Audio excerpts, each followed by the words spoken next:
Catechesis of Pope Francis on the Passion for Evangelization, the apostolic zeal of the believer.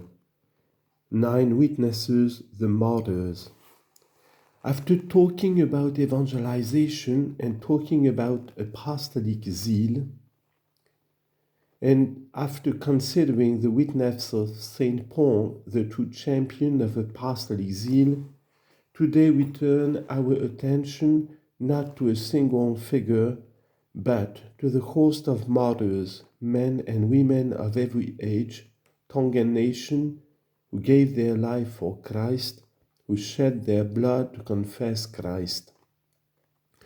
After the generation of the apostles, they were the quintessential witnesses of the gospel. Martyrs. The first was the deacon St. Stephen, who was stoned to death outside the walls of Jerusalem. The word martyr derives from the Greek martyria, which means precisely witness. A martyr is a witness, one who bears witness to the point of shedding their blood. However, very soon in the Church, the word martyr began to be used to indicate those who bore witness to the point of shedding their blood. Note, Origen, Commentary on the Gospel of John. Now everyone who bears witness to the truth, whether he support it by words or deeds, or in whatever way, may properly be called a witness, martyr.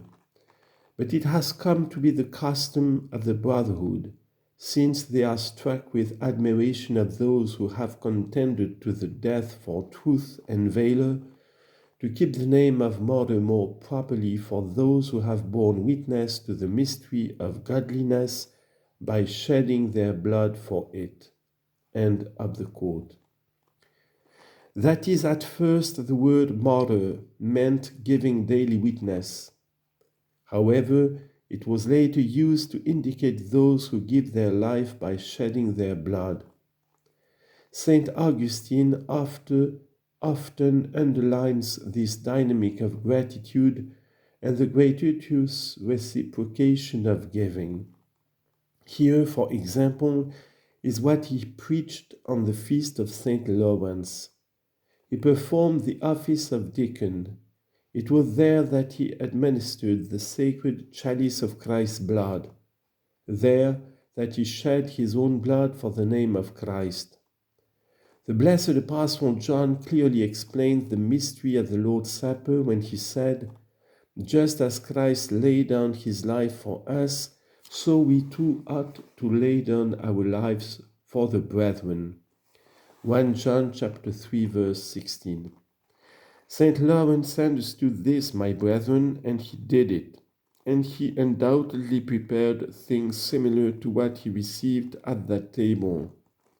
He loved Christ in his life, he imitated him in his death.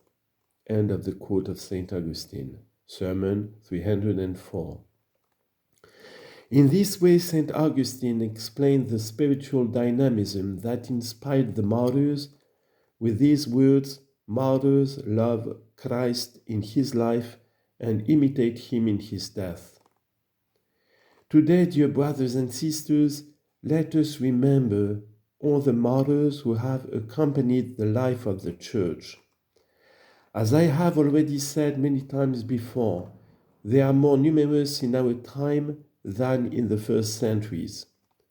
There are many martyrs in the Church today, many because for confessing the Christian faith they are banished from society or end up in prison.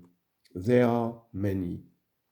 Vatican Council II reminds us that martyrdom makes the disciple like his master, who willingly accepted death for the salvation of the world, and through it he is conformed to him by the shedding of blood. Therefore, the Church considers martyrdom the highest gift and supreme proof of love. Lumen Gentium 42. Imitating Christ and with his grace, martyrs turn the violence of those who reject the proclamation into the supreme proof of love, which goes as far as the forgiveness of their own persecutors. This is interesting. Martyrs always forgive their persecutors. Stephen, the first martyr, died as he prayed, "Lord, forgive them, for they know not what they do." Martyrs pray for their persecutors. Although martyrdom is asked of only a few, nevertheless, all must be prepared to confess Christ before men. They must be prepared to make this profession of faith even in the midst of persecutions, which will never be lacking to the Church in following the way of the cross. But were these persecutions something of those times? No, today. Today there are persecutions of Christians throughout the world, many. There are more martyrs today than in early times. Martyrs show us that every Christian is called to the witness of life, even when this does not go as far as the shedding of blood, making a gift of themselves to God and to their brethren in imitation of Jesus. And I would like to conclude by recalling the Christian witness present in every corner of the world. I am thinking, for example, of Yemen, a land that for many years has been wounded by a terrible, forgotten war, which has caused many deaths and still causes many people to suffer today, especially children. In this very land, there have been shining witnesses of faith, such as that of the missionary Sisters of Charity, who gave their life there. They are still present today in Yemen, where they offer assistance to elderly people who are sick and to people with disabilities. Some of them have suffered martyrdom, but the others continue. They risk their lives, but they keep on going. These sisters welcome everyone of any religion because charity and fraternity have no boundaries. In July 1998, while they were returning home after Mass, Sister Aleta, Sister Zelia, and Sister Michael were killed by a fanatic because they were Christian. More recently, in March 2016, shortly after the beginning of the still ongoing conflict, Sister Anselm, Sister Marguerite, Sister Reginette, and Sister Judith were killed together, with some lay people who helped them in their charity work among the least. They are the martyrs of our time. Among these lay people killed, as well as Christians, there were some Muslim faithful who worked with the religious sisters. It moves us to see how the witness of blood can unite people of different religions. One should never kill in the name of God, because for him we are all brothers and sisters. But together one can give one's life for others. Let us pray then that we may never tire of bearing witness to the gospel, even in times of tribulation.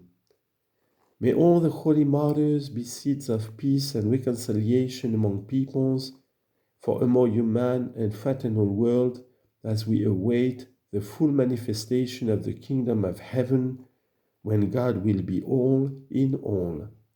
1 Corinthians chapter 15, verse 28.